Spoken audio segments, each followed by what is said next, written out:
Shalom keturunan Abraham, keturunan yang diberkati oleh Tuhan. Saudara, sama seperti Abraham dijanjikan oleh Tuhan dan pada pihak Tuhan janjinya tidak berubah, saudara ya. Dijanjikan diberkati, dipenuhi. Dijanjikan mendapat nama masyhur, dipenuhi. Dijanjikan dilindungi, dipenuhi.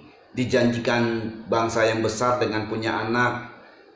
Sebenarnya pada pihak Tuhan tidak ada perubahan, tapi yang berubah adalah Abraham dengan sikap-sikap kesalahan yang dia buat, saudara ya.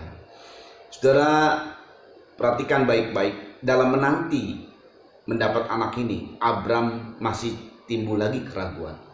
Ini sebenarnya yang akan membuat semakin pending. Kita baca dalam Kejadian pasal 15 ayat 2-3.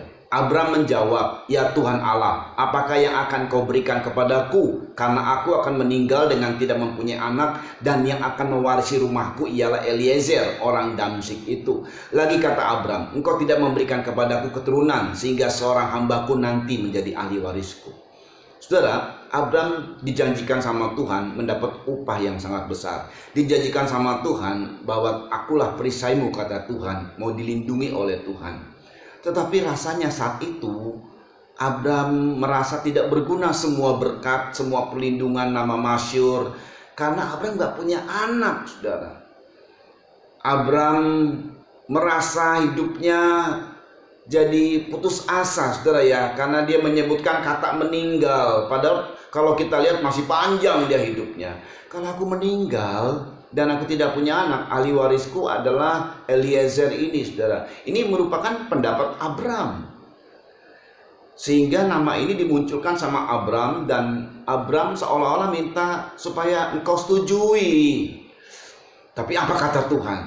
Kejadian 15 ayat 4. "Tetapi datanglah firman Tuhan kepadanya demikian. Orang ini tidak akan menjadi ahli warismu, melainkan anak kandungmu, dialah yang akan menjadi ahli warismu." Saudara ya, banyak kali juga kita begitu. Kita punya pendapat sendiri, lalu kemudian kita ajukan kepada Tuhan, kita minta Tuhan setuju dengan pendapat kita. Tapi Tuhan bilang, tidak. Eliezer ini tidak menjadi ahli waris, tapi anak kandung. Nah, pertanyaannya, kenapa Abraham ragu, saudara, kepada janji Tuhan? Karena Abraham itu dia melihat atau pandangannya kepada persoalan yang ada dalam rumah.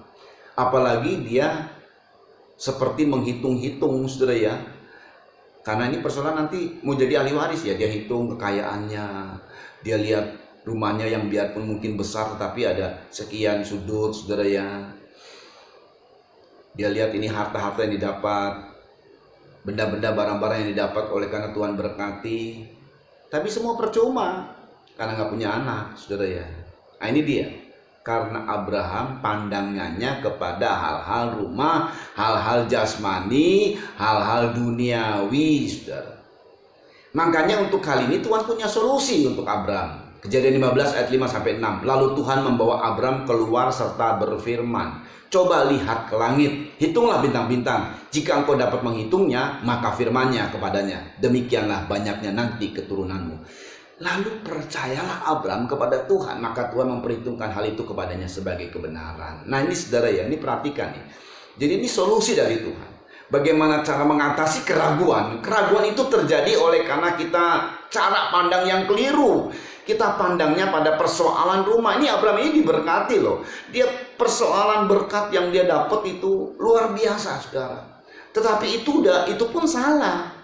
Apalagi pada saat kita berada dalam kesusahan, problem, masalah hidup. Nah, kalau kita pandangnya kepada persoalan itu saja, ya jelas akan timbul keraguan yang lebih banyak lagi, saudara. Dan akan mengalami hal-hal yang semakin terpuruk dan tidak ada mujizat-mujizat. Karena kita ragu kepada Tuhan.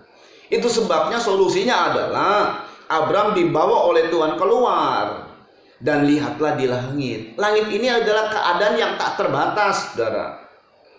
Hitung bintang-bintang, 1, 2, 3, Abraham mungkin mencoba menghitungnya. Wah, gak terhitung Tuhan. Demikianlah banyaknya keturunanmu. Dengan keadaan itu Abraham percaya. Dan percayanya diperhitungkan oleh Tuhan sebagai kebenaran. Yang memperhitungkan Tuhan sebagai hakim yang adil. Tuhan sudah putuskan Abraham ini percaya sebagai kebenaran. Nah, itu sebabnya saudara, biarpun Abraham masih ada beberapa kekurangan di pasal-pasal selanjutnya, tetapi sudah Tuhan maklumi karena sudah diputuskan oleh hakim yang adil. Abraham percayanya sebagai kebenaran, diperhitungkan oleh Tuhan sebagai kebenaran. Luar biasa sekali saudara ya. Jadi mari kita harus lihat dan memiliki cara pandang. Dari cara pandang yang dunia, dari cara pandang yang persoalan-persoalan jasmani, kita robah menjadi cara pandang melihat hal ke langit. Ini kiasan sebenarnya saudara ya. Di langit itu adalah tata Allah, dan lebih tepatnya bicara persoalan langit adalah bicara mengenai kerajaan Allah dan kebenarannya. Ayat yang tidak asing, Matius 6 ayat 33. Tetapi carilah dahulu kerajaan Allah dan kebenarannya, maka semuanya itu akan ditambahkan kepadamu. Cari dahulu itu artinya diprioritaskan kerajaan Allah saudara. Selalu kita prioritaskan dalam hidup sehari-hari. Di tengah-tengah adanya segala macam persoalan hidup, kita prioritaskan kerajaan Allah dan kebenarannya. Apa sih kerajaan Allah? Roma 14 ayat 17. Sebab kerajaan Allah bukanlah soal makanan dan minuman, tetapi soal kebenaran. Nah, ini kita harus utamakan saudara. Kita harus prioritaskan dalam hidup kita, di mana hidup kita harus hidup dalam kebenaran firman. Lalu kemudian soal damai sejahtera dan sukacita oleh Roh Kudus. Di tengah-tengah ada pertengkaran, ada orang cari masalah, perkara, dan di pertengkaran-pertengkaran kecil kita ciptakan damai sejahtera.